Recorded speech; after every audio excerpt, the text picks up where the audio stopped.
Hello everyone. मेरा नाम जुबिया इमरान है। मैं सोच रही थी कभी कभी जिंदगी में अगर हम चलते चलते अपना भी जायजा ले लिया करें तो हमें बहुत सारी नई चीजों का पता चलता है। जैसे कि हम हमेशा सारी जिंदगी दूसरों की पर्सनालिटीज, उनके पर्सनालिटी के डिफरेंट एस्पेक्ट्स, उनकी कमियां, उनकी गलतियां, उनकी उनकी नेगेटिव चीजों को हमेशा देखते और परखते रहते हैं। लेकिन बहुत अच्छी बात यह है कि कभी कभी खुद का जायजा लिया जाए कि क्या हम उस स्टैंडर्ड पे पूरा उतरते हैं जिन स्टैंडर्ड्स को हमने मुंतखब करके रखा है कि दूसरे लोग उस पर पूरा उतरे तो वो अच्छे लोग हैं, दूसरे लोग उस स्टैंडर्ड को मीट करें तो वो बेहतरीन लोग हैं हमारी नज़र में।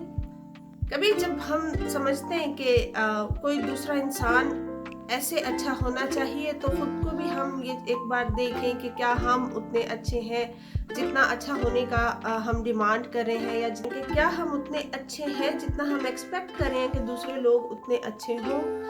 या हम ये समझते हैं कि दूसरे लोग जिस तरह से गलतियां करते हैं हम में वो गलतियां तो नहीं हैं, या वो बुराइयां, वो नेगेटिव चीज़ें जो हम लोगों में देखकर नापसंद करते हैं क्या हम में वो चीज़ें हैं या नहीं हैं। तो अपना जायज़ा लेना भी बहुत ज़रूरी है। हमारे जितने भी मशरकी देसी घर हैं, जैसे एशियन कंट्रीज़ की मैं बात कर रही हूँ, वहाँ क्या होता है कि अगर कोई काला है तो उसकी सख्त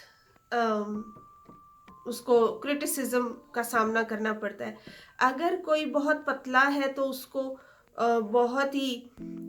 अजीब अजीब डायलॉग सुनने पड़ते हैं लोगों से, उसको कोई ख़ास पसंद नहीं किया जाता। और अगर कोई ज़रूरत से ज़्यादा मोटा है तो उसकी भी अच्छी खासी वाट लगती है। और अगर कोई रूटीन से हट कर थोड़ा सा उसमें कोई कमी है या कोई उसके अंदर डिसेबिलिटी है तो वो हम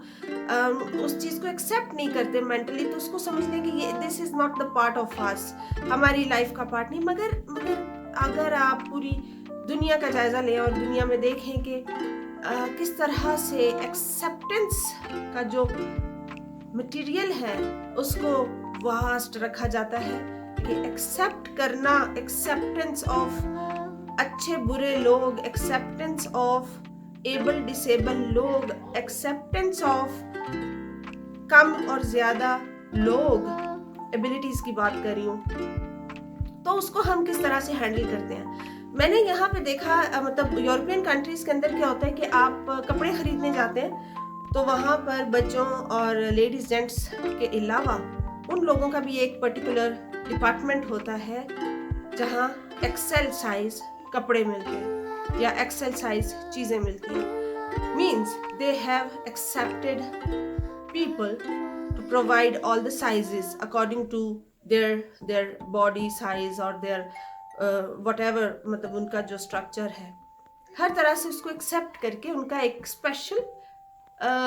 डिपार्टमेंट है जिसमें कि तमाम वही खूबसूरत फैशन की चीज़ें मिलती हैं जो कि आम लोगों की मिलती हैं। तो हमारे कंट्रीज़ में मुझे लगता है कि जो कोई ज़रूरत से ज़्यादा मोटा हो जाए आप उसको नहीं छोड़ते, जो ज़रूरत से ज़्यादा पतला हो जाए हम उसको मजाक करते हैं। तो ये चीज़ें थोड़ी सी स्टेबल करने की हैं, थोड़ी सी अपने जहनों को एजुकेट करने की बात है। तो मैं बात कर रही थी कि हम एज पर्सन अपने आप को कितना ठीक करते हैं और हम खुद अपने आप की कितनी तरबियत करते हैं जैसे कि हम चाहते हैं लोगों की तरबियत होनी चाहिए। मुझे पता है कि पाकिस्तान में जैसे कोई बहुत मोटा है तो उसके साइज के कपड़े सिलाना भी एक मरहला होता है और उसको फैशन से कोई ज़्यादा लेना देना नहीं होता और स्टाइल से उसका कोई ताल्लुक नहीं होता, तो ये बिल्कुल गलत है। यहाँ यूरोपियन कंट्रीज़ के अंदर बाकायदा आपको फैशन और स्टाइल की हर चीज़ प्रोवाइड करते हैं क्योंकि वो एक्सेप्ट करते हैं लोगों को, लोगों के जो भी साइज़ हों, लोगों के जो भी उनके स्ट्रक्चर्स होते हैं उसको एक्सेप्ट किया जाता है और उनको वो ही चीज़ें प्रोवाइड की जाती हैं जो कि नॉर्मल साइज़ के लोग फैशन करते हैं या चीज़ें अपने लिए पसंद करते हैं। और अगर हम लोगों को इस बात का ताना ना दें, अगर किसी का कद छोटा है, किसी का रंग सांवला है, किसी का कोई बहुत पतला है या किसी की फिजिक रूटीन से या नॉर्मेलिटी से हट के है, तो प्लीज़ किसी को इस तरह का जेस्चर ना दें कि हम उसे अपने से कम समझ रहे हैं या हम उसे नॉर्मल से ہٹ کر تھوڑا اب نارمل سمجھ رہے ہیں. دس is so اناپریشیٹیبل in the whole world. اگر آپ پوری دنیا میں ان کے کانسیپٹس جاننے کی کوشش کریں تو بلیو می جتنی ایکسیپٹنس آپ سامنے لوگوں کو دی جاتی ہے, جتنی رسپیکٹ آپ موٹے لوگوں کو دیتے ہیں, مطلب دس از دا کانسیپٹ کہ آپ کتنا سب کو نارمل ہی سمجھ رہے ہیں. ہمارے گھروں میں نے ہمیشہ یہ چیز فیل کی ہے کہ اگر ہم کسی کو روٹین سے یا خود سے ہٹ کر سمجھتے ہیں تو پھر ہم اس کو احساس بھی دلاتے ہیں, ہم ان کو بتاتے بھی ہیں کہ you are not the part of us. کسی قسم کی چھوٹی موٹی اب نارملٹی کو ہم اس کے لیے باعث شرم یا باعث بےعزتی بنا کر پیش کرتے ہیں. تو this is so bad. Accept each and every person equally, accept their disabilities, accept their abnormalities, because سب کچھ اللہ تعالیٰ کا بنایا ہوا ہے. اسی کے ساتھ اپنا بہت سارا خیال رکھیں اور زندگی کو بہت اچھے سے گزاریں. زندگی صرف ایک بار آتی ہے, تو enjoy yourself, stay healthy, stay happy, take care, goodbye.